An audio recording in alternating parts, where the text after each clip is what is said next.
Troisième principe, la véritable efficacité passe par une communion intime avec Dieu. J'étais déjà pasteur depuis 8 ans quand j'ai finalement compris ce que voulait dire demeurer en Christ. Une fois mes études collégiales et universitaires terminées, j'ai pensé que la vie chrétienne abondante consistait à prêcher, à étudier la Bible, à témoigner de Dieu aux gens, à les servir et ainsi de suite. Cependant, après 8 années, j'étais convaincue qu'il devait y avoir autre chose. Je me rappelle avoir observé un jeune homme de mon assemblée descendre l'allée de notre église et consacrer de nouveau sa vie à Jésus, une fois par mois ou presque, et parfois plus. Un jour, je l'ai pris à part et je lui ai demandé pourquoi il ressentait le besoin de répéter son geste. Je n'ai pas obtenu de réponse claire, mais cet homme a insisté pour dire qu'il s'agissait d'un besoin pour lui.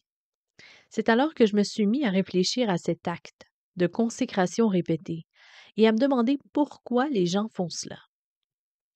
Je crois que ce jeune homme se trouvait probablement là où j'étais sur le plan spirituel, pris dans une impasse, en train de chercher une issue par le seul moyen qu'il pouvait imaginer.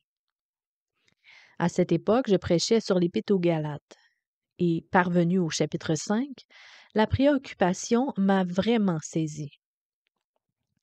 Je me suis dit, dans 2 semaines, je vais prêcher le fruit de l'esprit, et Dieu va me montrer qu'il n'y a pas beaucoup de paix, d'amour, de joie et de bonté dans ma vie. Je me rappelle avoir pensé alors que je me sentais très spirituelle le dimanche, mais que du lundi au samedi ensuite, c'était une toute autre histoire. Je savais qu'il me manquait quelque chose, et mon cœur en était troublé. Je me sentais incompétent, comme si j'avais complètement échoué dans ma vie chrétienne. J'ai passé des heures dans notre caravane familiale, installée dans la cour arrière, à jeûner et à prier, dans l'attente que Dieu fasse quelque chose. Puis, au bord du désespoir, j'ai prié. Dieu, soit il existe autre chose à la vie chrétienne que ce que je connais déjà, soit je cesse d'expliquer aux gens qui tu es. Comment puis-je continuer à prêcher si la vie chrétienne n'est qu'une série de normes auxquelles croire et qu'il n'y a pas de vraie victoire? Je ne peux plus continuer ainsi. Comme je l'ai dit auparavant, Dieu s'est servi de la biographie d'Hudson Taylor pour m'ouvrir les yeux. Qui soit dit en passant, je prévois, si Dieu me le permet, de le lire, cette histoire d'Hudson Taylor, un témoignage. À venir, Dieu voulant. Quand j'ai lu son témoignage, j'ai compris pour la première fois la signification de Jean 15, versets 4 et 5. Demeurez en moi, et je demeurerai en vous. Comme le sarment ne peut de lui-même porter du fruit, s'il ne demeure attaché au sceptre, ainsi vous ne le pouvez pas non plus. Si vous ne demeurez pas en moi, je suis le sceptre, et vous êtes les sarments. Celui qui demeure en moi et en qui je demeure porte beaucoup de fruits, car sans moi, vous ne pouvez rien faire. Les raisins ne poussent pas d'eux-mêmes. C'est la sève qui circule dans la vigne qui leur donne la vie. J'ai réalisé que je m'étais efforcée de vivre la vie chrétienne parfaite depuis l'âge de 12 ans, mais en vain. Accablée par ma découverte, je ne pouvais même pas prier.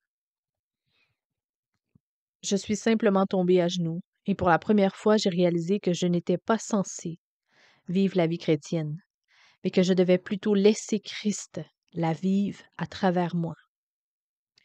Cela a radicalement changé mon monde et représente le tournant majeur de toute mon expérience chrétienne.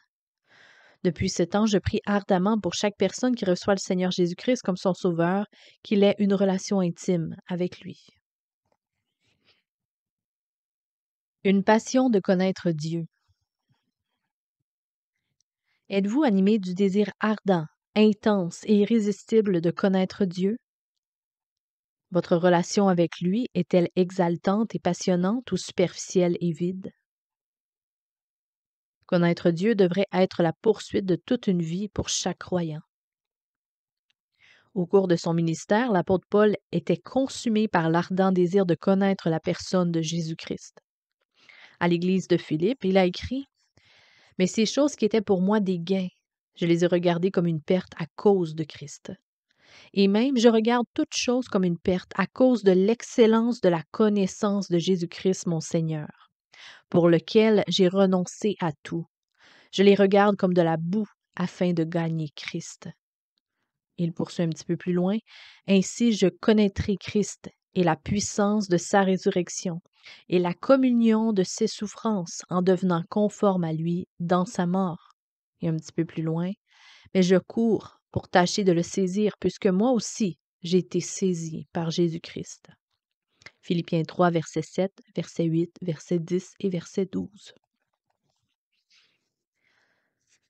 Il existe toute une différence entre savoir des choses sur Dieu et connaître Dieu.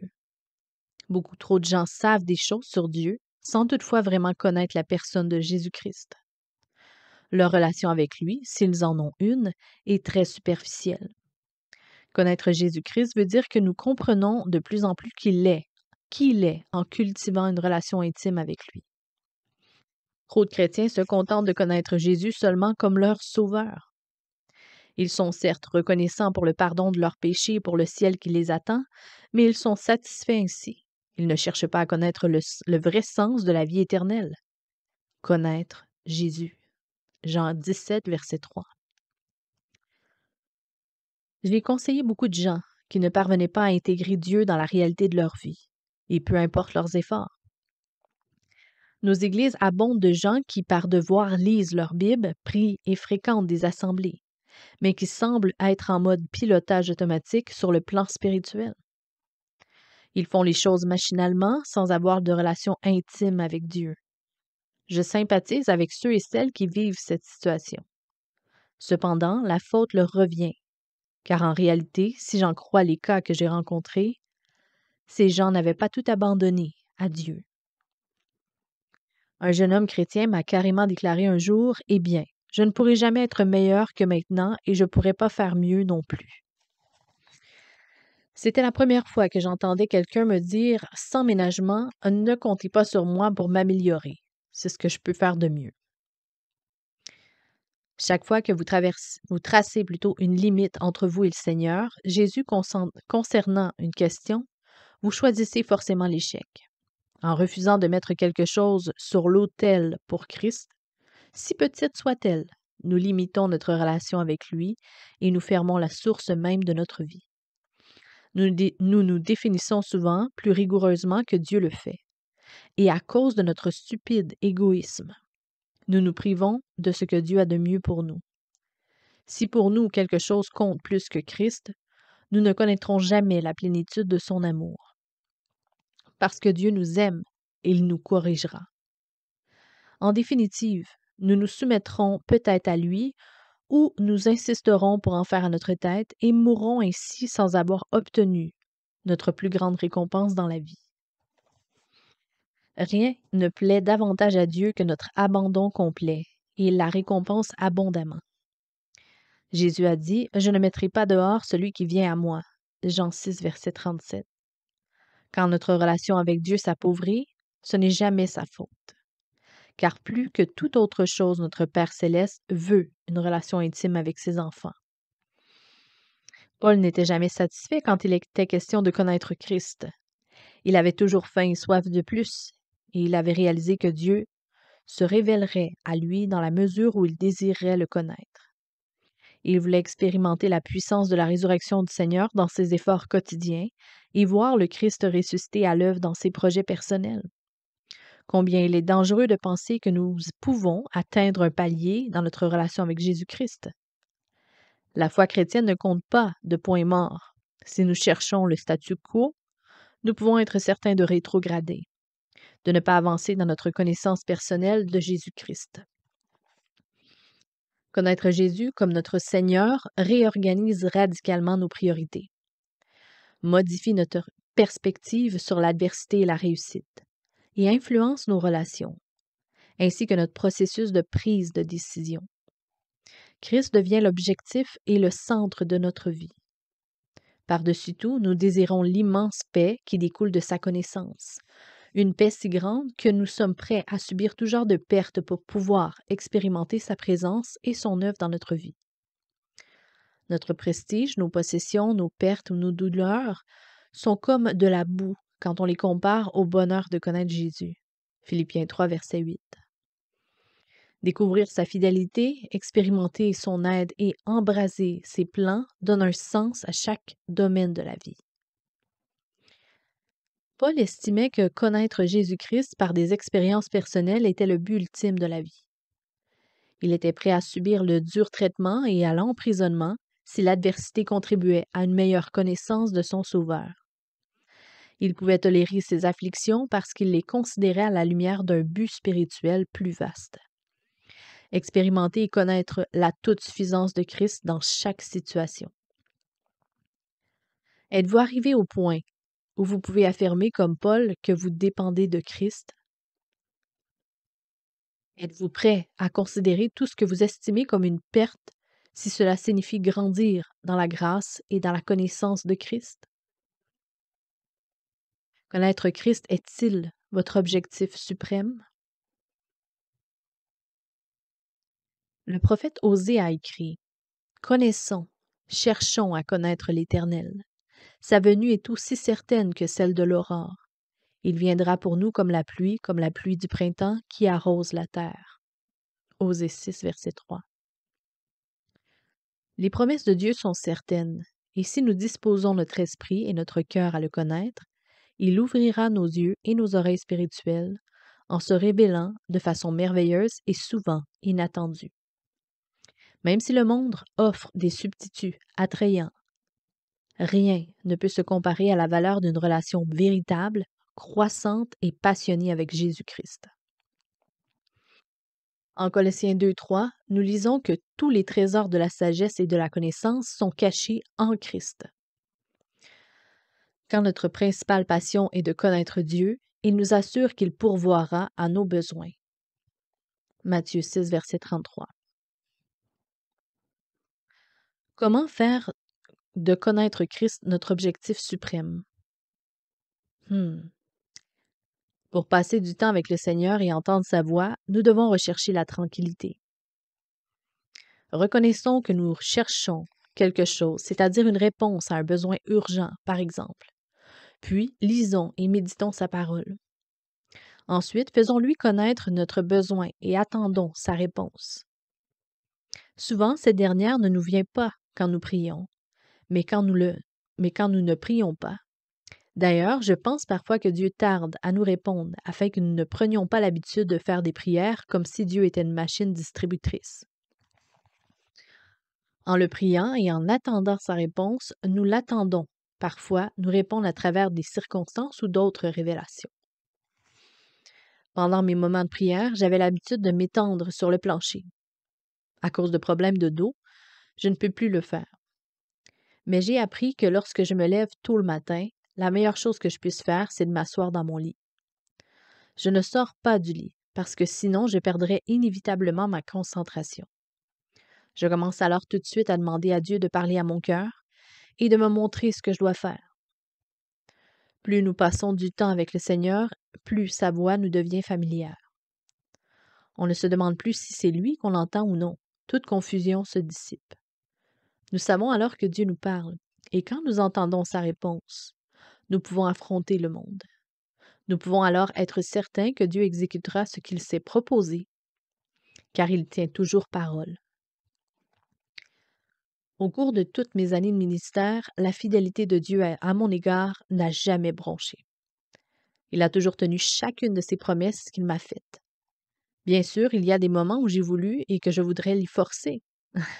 Mais Dieu ne fonctionne pas ainsi. De retour à la raison, en y réfléchissant, je réalise que sa volonté est ce qu'il y a de mieux pour moi. Quand nous demandons quelque chose qui n'est pas de Dieu, je pense que notre esprit nous lance toujours un avertissement qui suscite en nous un peu de doute. Et peu importe notre degré de certitude, si notre requête n'est pas en accord avec la volonté de Dieu, il ne nous remplira pas d'assurance. Entendre l'Écriture prêcher le dimanche matin ou par d'autres moyens est utile, mais rien ne remplace le temps passé seul avec le Sauveur. L'intimité spirituelle exige des moments de tranquillité, où que Dieu puisse parler clairement à notre cœur et que nous puissions lui parler honnêtement. Nous devons passer du temps seul avec Christ dans la prière, la méditation et l'adoration pour l'entendre nous parler et non seulement pour recevoir de lui. Nous nous approchons de lui pour l'adorer, le louer et prendre plaisir en lui. Nous devons aussi nous adonner à l'étude des Écritures. La Bible révèle qui est Dieu et ce qu'il a fait. Si nous voulons vraiment le connaître, nous réserverons du temps pour méditer la parole vivante, en laissant ses pensées divines à saturer notre esprit. Lire des biographies de chrétiens pieux qui peut faire progresser notre marche avec Dieu. Lorsque nous considérons comment il a œuvré dans leur vie, ils ont en effet beaucoup à nous apprendre sur les voies de Dieu. Je vous encourage à mettre de côté tout désir qui vous empêche de connaître Christ plus intensément. Jésus vous veut en entier, pas seulement de façon partielle. Vous pouvez commencer à connaître Dieu plus profondément en admettant votre besoin de lui et en lui demandant de vous diriger dans cette connaissance. Quand connaître Dieu deviendra la passion de votre vie, vous aussi, vous pourrez apprendre à regarder toute chose comme une perte à cause de l'excellence de la connaissance de Jésus-Christ. Connaître Dieu comme votre Père. Quand vous priez, comment vous adressez-vous à Dieu? Même si tous les titres grandioses que nous lui donnons sont appropriés, en tant que chrétiens, nous avons le merveilleux privilège d'appeler Dieu Père. Nous pouvons également le connaître comme notre Père. Je n'oublierai jamais le jour où cette vérité est devenue une réalité pour moi. J'étais assis dans mon bureau quand notre assistante à l'administration est entrée en tenant dans ses bras sa petite fille de 9 mois. Je me suis levée pour admirer l'enfant et, avant même de pouvoir lui faire un quelconque compliment, elle me la glissa dans les bras. Tandis que je regardais cette petite fille, j'ai réalisé qu'elle avait le même âge que moi quand mon père est mort. Lorsque les gens me demandent quoi que ce soit à son sujet, je leur réponds simplement qu'il est décédé quand j'étais très jeune. Toutefois, c'est en tenant l'enfant que je réalisais que lui m'avait connu. Il en va de même pour notre relation avec Dieu qui nous dit, en Jérémie 1,5, « Avant que je t'ai formé dans le ventre de ta mère, je te connaissais, et avant que tu sois sorti de son sein, je t'avais consacré. » La possibilité d'avoir une relation personnelle avec Dieu était un concept révolutionnaire avant que Christ ne vive sur terre en tant qu'être humain. L'Ancien Testament ne compte que 15 références à Dieu comme étant le Père. Et elle le désigne principalement comme le Père du peuple hébreu. L'idée qu'il soit un Dieu personnel pour les gens n'est évidemment que dans le Nouveau Testament. C'est la raison pour laquelle Jésus-Christ est venu sur la terre, pour mourir sur la croix en expiation pour nos péchés et pour révéler le Père céleste, afin que vous et moi puissions le connaître intimement. Le mot Père, qui apparaît 245 fois dans le Nouveau Testament, était le terme préféré de Jésus pour désigner Dieu. Il l'a prononcé plus de 10 fois, rien que dans le Sermon sur la montagne. Matthieu 5, chapitre 5 à 7. Et il l'a aussi utilisé pour débuter ses prières. Le Seigneur voulait révéler que Dieu n'est pas une simple force transcendante quelque part dans l'univers, mais plutôt un Père céleste bienveillant et personnel qui s'intéresse intensément aux détails de notre vie. Trop de gens, y compris des croyants, ne perçoivent pas Dieu comme un proche parent, surtout qu'ils vivent dans la désobéissance. Cependant, l'Écriture fait plusieurs fois référence à Dieu comme un Père. Les lettres de Paul, par exemple, commencent ainsi, et l'apôtre décrit les croyants comme la maison ou la famille de Dieu. Il les appelle les enfants de Dieu et les héritiers avec son Fils Jésus-Christ. Romains 8, verset 17. Le privilège de connaître Dieu comme un Père implique plus qu'une simple relation avec une personne ou un esprit. Cela va bien au-delà d'une simple familiarité quand on considère sa grâce, son amour, sa bonté inégalable, et cela surpasse même le fait de le connaître comme un être saint et juste. Combien il est merveilleux que nous, simples créatures, puissions le connaître personnellement, comme notre propre parent céleste. En s'adressant à Dieu comme à son Père, Jésus a révélé qu'il voulait que nous comprenions ce que les saints de l'Ancien Testament ne pouvaient pas complètement saisir. jouir de la faveur d'être proche parent du Dieu vivant de l'univers. En réalité, c'est par la personne de Jésus-Christ que nous pouvons ainsi connaître Dieu. Malheureusement, beaucoup de gens pensent à tort qu'un tel privilège appartient à toute l'humanité. Nous entendons parfois des expressions comme la paternité de Dieu ou la fraternité des hommes. Ces expressions qui semblent officielles expriment la conception erronée que Dieu est le Père de tous et que nous sommes tous frères. Bien sûr, puisque Dieu est le créateur de la vie, nous pourrions, dans un sens, l'identifier comme le Père de l'humanité. Mais la Bible utilise le terme Père pour parler d'une relation étroite et personnelle avec lui, que n'entretienne certainement pas toute l'humanité. Quand le Seigneur Jésus a prié à ses disciples, il a dit « Notre Père qui est aux cieux ». Matthieu 6, verset 9. Certaines personnes affirment que cette prière peut être dite par tout le monde, mais remarquez la suite de la prière. « Que ton nom soit sanctifié ». Immédiatement après la référence de notre relation avec le Père céleste, suit la mention de la sainteté de Dieu, l'attribut même qui sépare le pécheur de Dieu. Or, même s'il est vrai que tout le monde peut prononcer cette prière, seuls ceux qui peuvent vraiment appeler Dieu leur Père ont le droit de la faire. Outre, Jésus a déclaré « Nul ne vient au Père que par moi ». Jean 14, verset 6. Essayer de s'approcher du Père en court-circuitant le Fils équivaut à appeler Jésus un menteur. La clé, c'est que le mot « Père » implique l'idée d'une relation filiale. Si Christ est la porte pour entrer dans la famille de Dieu, on peut y lire dans Jean 10, verset 9, ainsi que Galates 3, verset 26, comment un incroyant peut-il déclarer à son parent s'il refuse de passer par la seule porte donnant accès à la maison de Dieu? Jésus a jeté plus de lumière sur le sujet lorsqu'il a dit aux pharisiens incrédules « Ma parole ne pénètre pas en vous. Je dis ce que j'ai vu chez mon Père, et vous, vous faites ce que vous avez entendu de la part de votre Père. » De ces paroles, nous apprenons qu'il y a deux pères spirituels dans l'univers. L'un est Jéhovah, le Père du Seigneur Jésus-Christ, mais qui est l'autre? Jésus leur explique « Vous avez pour père le diable, et vous voulez accomplir les désirs de votre père. Il a été meurtrier dès le commencement, et il ne se tient pas dans la vérité, parce qu'il n'y a pas de vérité en lui. Lorsqu'il profère le mensonge, il parle de son propre fond, car il est menteur et le père du mensonge. Et moi, parce que je vous dis la vérité, vous ne me croyez pas. » Versets 44 et 45. Cela semble dur, mais puisque notre Sauveur dit toujours la vérité, ses paroles sont dignes de confiance. Jésus déclare que si nous ne sommes pas unis par la foi à Jéhovah, notre Père spirituel est Satan. Jéhovah n'est le Père spirituel que de ceux qui aiment Jésus-Christ et qui croient en lui comme leur Sauveur. À moins d'affirmer cela, nous avons rejeté le Fils de Dieu. Nous avons nié son sacrifice pour nous au calvaire. Et aussi difficile à accepter que cela puisse paraître, le diable est notre Père.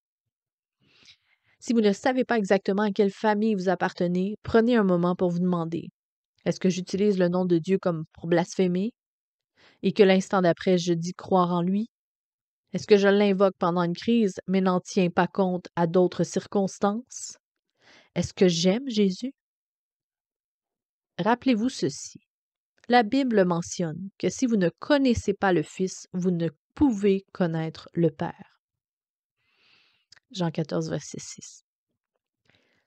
Et c'est la raison pour laquelle Jésus-Christ est venu dans le monde, pour nous donner un aperçu de qui est le Père et à quoi il ressemble.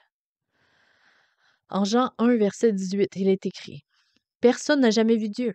Le Fils unique de Dieu est celui qui l'a fait connaître. » Jésus a aussi affirmé « Celui qui m'a vu a vu le Père. » Jean 14, verset 9. Comment le Fils de Dieu a-t-il révélé son Père?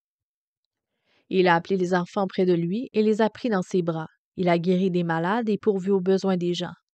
En résumé, il a fait tout ce qu'un père ferait. Et comment Dieu exprime-t-il sa paternité? En observant le modèle de père que Dieu nous montre, nous pouvons mieux comprendre notre relation avec lui. Et en suivant son exemple, nous pourrons mieux exercer notre rôle de parents avec nos propres enfants. En gardant cette idée à l'esprit, considérez les 7 aspects qui concernent sa paternité.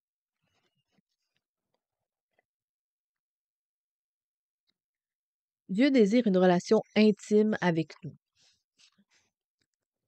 La Bible nous encourage à nous adresser à lui comme un père, et non seulement de l'appeler Dieu, roi, saint ou juge. Même si nous devrions le connaître sur tous ses aspects et de toutes ses manières, Dieu veut que nous réalisions que nous pouvons et devrions lui parler ouvertement et franchement de tout, y compris de nos besoins, de nos faiblesses et de nos échecs. Dieu désire ardemment communiquer avec nous. Matthieu 6,6 nous recommande de trouver un endroit à l'écart et de prier notre Père, qui est là dans le lieu secret, et qui nous le rendra. Autrement dit, il entend lorsque nous lui parlons, et il exauce la prière. Il est le genre de Père à qui nous pouvons parler, et même s'il ne nous donne peut-être pas tout ce que nous voulons, il répondra à nos requêtes en nous accordant ce qu'il sait être le mieux pour nous. Matthieu 7, versets 7 à 11. Dieu aime chacun de nous inconditionnellement. C'est la nature de Dieu d'aimer autant le saint que le pécheur, tout simplement parce qu'il est amour. Le non-croyant s'est simplement mis dans une position où il lui est impossible de goûter à cet amour, une situation à laquelle il peut remédier en croyant en Jésus comme son sauveur. Notre Père céleste répond à tous nos besoins. L'Écriture nous assure que Dieu connaît nos besoins, même avant que nous lui faisions part, et il pourvoira, selon sa richesse, avec gloire en Jésus-Christ. Puisque ses ressources sont illimitées, nous pouvons être certains qu'il répondra à tous nos besoins. Dieu discipline ses enfants. Hébreux 12, versets 5 à 10. Il nous corrige non pas parce qu'il est fâché, mais parce qu'il nous aime et veut notre bien. La correction est une preuve que nous sommes vraiment ses enfants. Dieu nous dirige toujours pour faire ce qui est droit.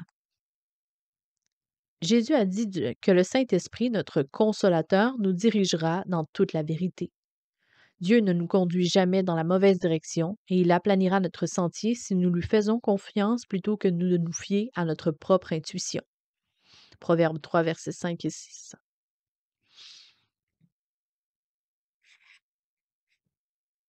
Notre Père céleste est toujours avec nous.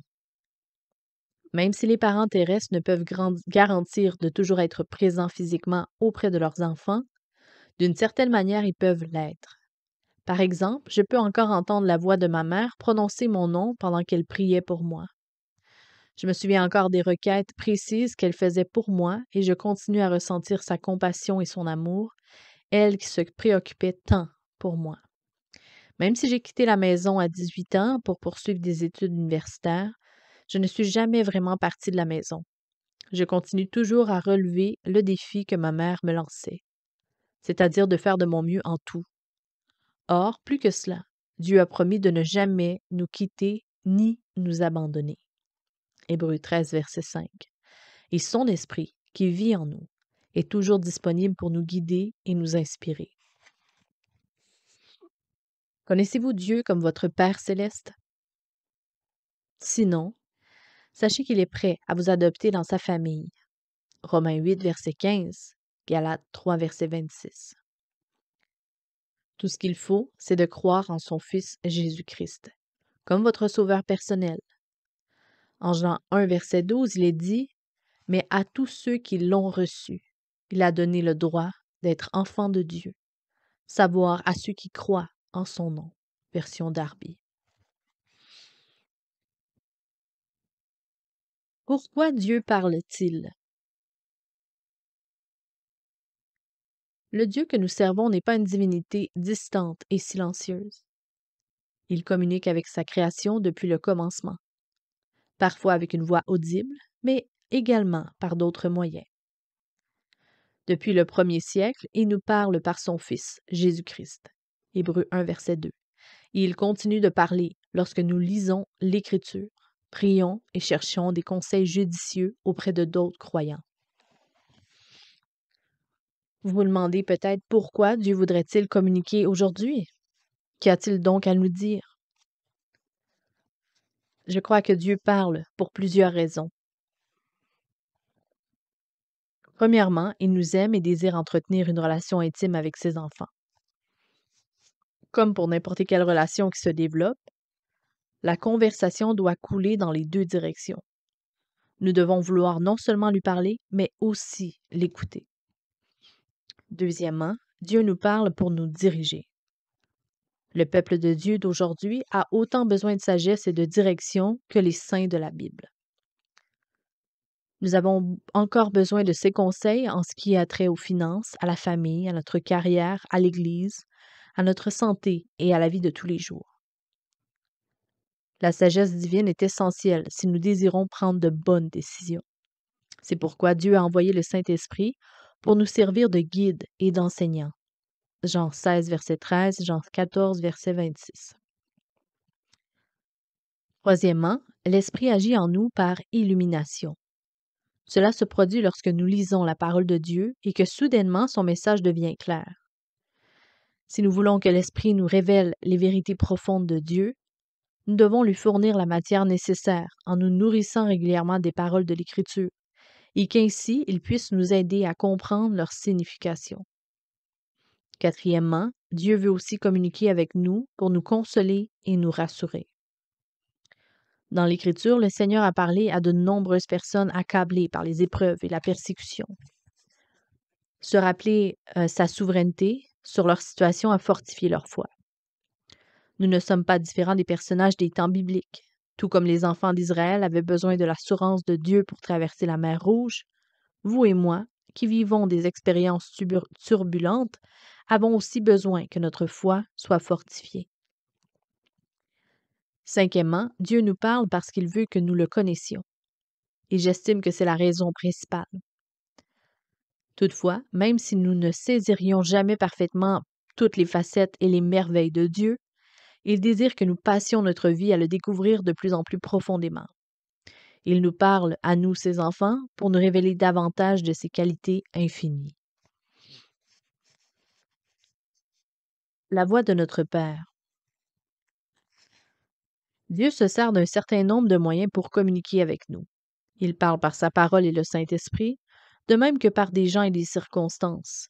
Dieu vise des objectifs précis pour nous faire part de ses pensées et désire que nous comprenions sa vérité pour qu'elle façonne notre vie, pour que nous puissions annoncer sa bonne nouvelle aux autres. Si Dieu nourrit une intention particulière pour communiquer avec nous, nous devons nous demander: qu'arrive-t-il quand nous n'écoutons pas?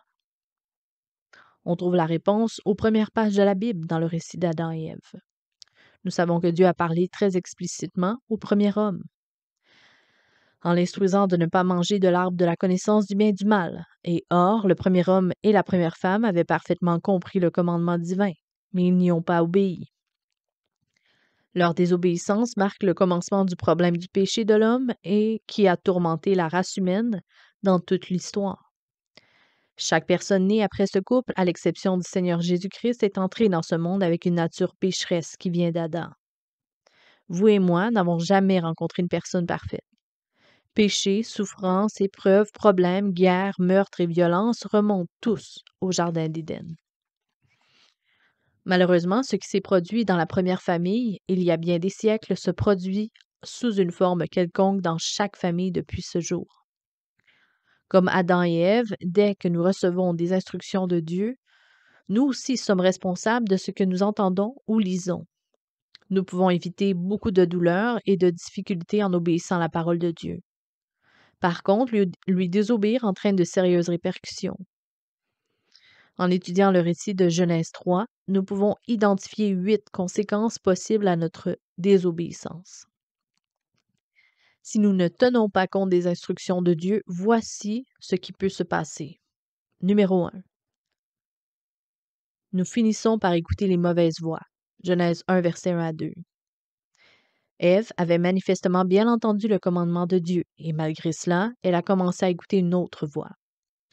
Le serpent, en lui parlant, a semé la confusion dans son esprit. Dieu a-t-il réellement dit? La femme s'est donc laissée attirer dans une conversation avec lui. La voix qu'elle écoutait n'était pas familière. Ce n'était ni la voix de son créateur, ni celle de son mari. Néanmoins, elle y a prêté attention et lui a permis de supplanter l'instruction claire de Dieu. Elle est donc tombée dans le péché, tout comme quiconque aujourd'hui cesse d'écouter Dieu pour tendre l'oreille à Satan. Considérons le nombre de voix que nous entendons dans une journée. Ce que nous lisons et écoutons bombarde continuellement nos pensées, notre cœur et notre esprit. Entre la télévision, la radio, les journaux et les magazines, pour ne pas mentionner les opinions des amis et des collègues, nous sommes bombardés par une philosophie vaine, erronée et malsaine, et nous devons choisir de l'écouter ou non. Quand nous négligeons de considérer les paroles de Dieu ou de nous rappeler continuellement les principes bibliques, nous commençons à écouter les mauvaises voix pour finir par nous éloigner de Dieu. Numéro 2. Nous sommes facilement trompés. Genèse 3, verset 4. Remarquons comment Satan a repris les paroles de Dieu et les a déformées. Le Seigneur a dit à Adam et Ève que s'ils mangeaient de l'arbre de la connaissance du bien et du mal, ils mourraient certainement. Satan a utilisé juste assez de vérité pour paraître vraisemblable, pour ensuite l'embellir à un temps soit peu. Vous ne mourrez point. C'est la nature de Satan de mentir et de tromper, parce qu'il n'y a point de vérité en lui, car il est menteur et le père du mensonge. Jean 8, 44.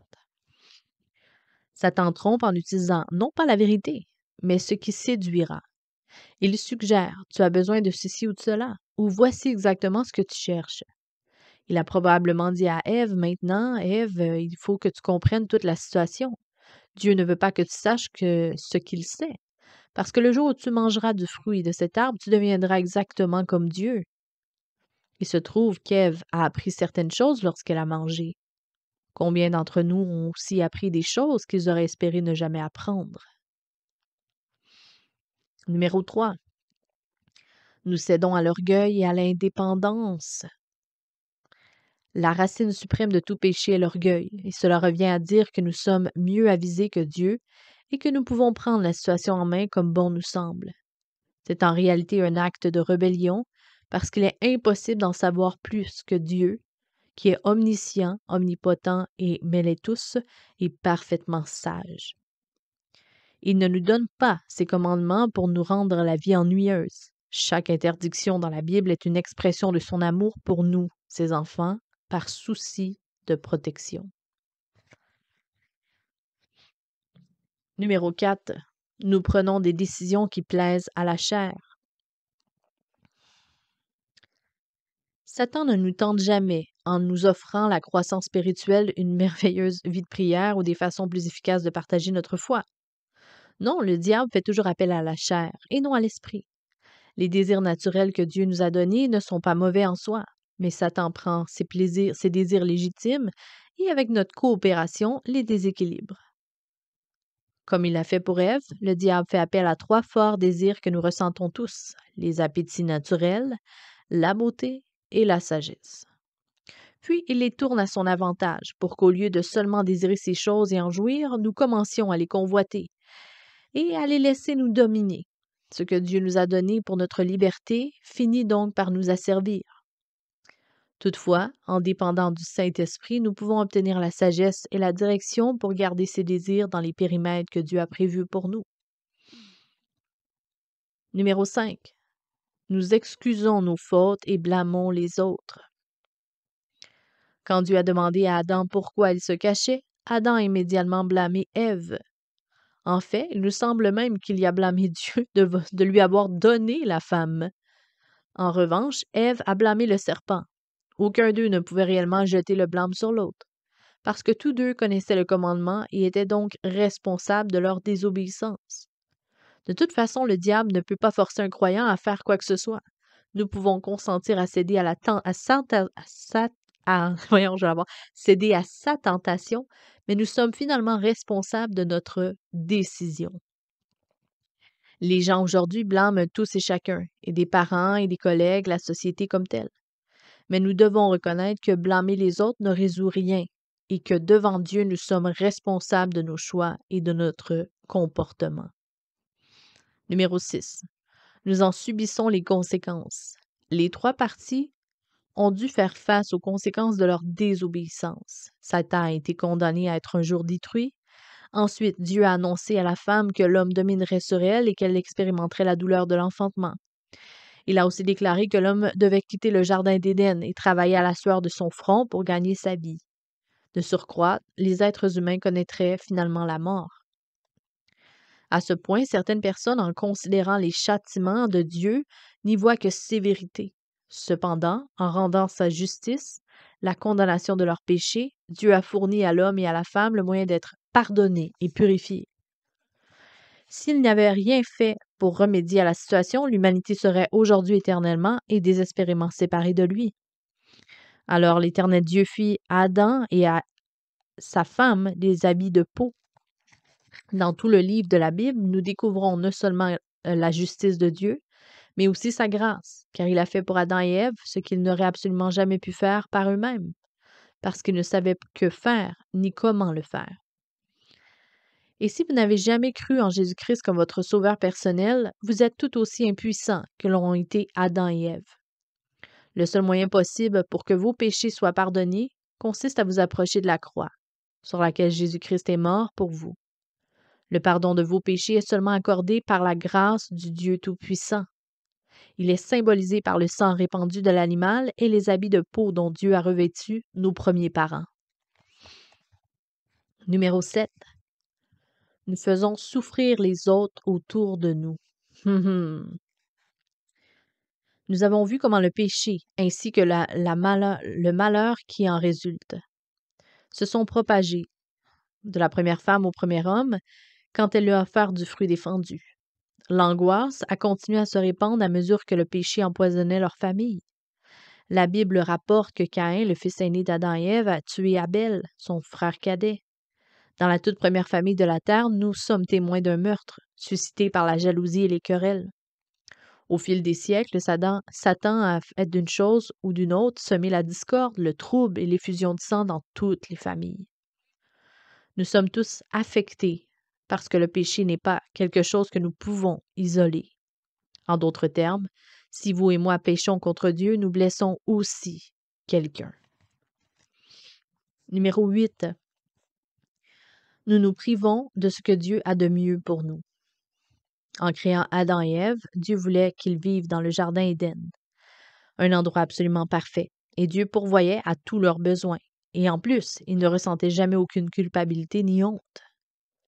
Toutefois, à cause de leur désobéissance, la première famille a subi de terribles conséquences. Elle a notamment été chassée de son environnement parfait. Même si le péché s'est propagé dans toute la race humaine, il y a une bonne nouvelle, et nous pouvons recevoir le pardon de nos péchés, mais il n'y a qu'un seul moyen, et c'est en recevant le Seigneur Jésus-Christ comme notre Sauveur personnel. Gardons toujours les paroles de Dieu et ses doctrines devant les yeux, en passant régulièrement du temps dans la Bible, en participant à des cultes d'adoration, en augmentant nos connaissances et en les appliquant dans notre vie, un principe à la fois. Si nous rafraîchissons constamment notre cœur et notre esprit à l'aide de la vérité de Dieu, nous serons en mesure de résister à l'attrait des voies contraires aux principes bibliques. Et quand cela deviendra difficile, Dieu remuera ciel et terre pour attirer notre attention. Il nous aime à ce point. Sa présence est certaine. Je vis seule depuis 13 ans. Si quelqu'un m'avait dit, il y a 10 ans, que je pourrais y arriver, j'aurais répondu jamais de la vie. Pourtant, aujourd'hui, j'éprouve une paix, une joie des plus merveilleuses, parce que je sais que je ne suis jamais vraiment seule. Il y a eu une période où entrer dans une maison vide me dérangeait, mais après un certain temps, le Seigneur m'a rappelé qu'il était toujours avec moi. Et j'ai maintenant beaucoup plus de temps à passer avec lui. Dieu a changé ce qui, au départ, était un sujet de plainte et une véritable consolation. Je sais maintenant qu'il me suffit et qu'il transformera les heures solitaires de ma vie en un temps fructueux. En fait, il l'a déjà fait. Rien ne remplace une relation intime et personnelle avec Dieu. Rien n'y est comparable. C'est le secret de tout. La plupart des gens recherchent une vie passionnante et satisfaisante, mais ils la recherchent au mauvais endroit. Dans l'argent, le prestige et surtout les relations. Ils cherchent à réaliser quelque chose qui leur procurera une certaine satisfaction ou quelqu'un qui comblera leur vie. Or, peu importe ce que vous ferez ou qui vous rencontrerez, rien ni personne ne remplira suffisamment le vide de votre cœur. Comme Thomas d'Aquin l'a dit, il y a un vide en forme de Dieu dans chacun de nous. La seule chose qui puisse remplir le désir indescriptible inscrit dans chaque cœur humain, c'est la présence de Dieu. Le don de son Fils qui vit en nous suffit parfaitement à tout ce que nous faisons.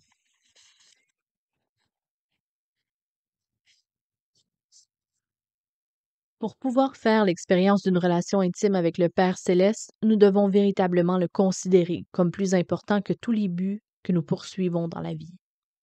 Il est nécessaire d'avoir des buts et de cultiver des relations avec les autres, mais notre objectif principal devrait être de connaître Dieu. Quand je pense à toutes les choses que j'ai vécues dans ma vie, je considère ma relation avec Dieu comme d'une importance capitale.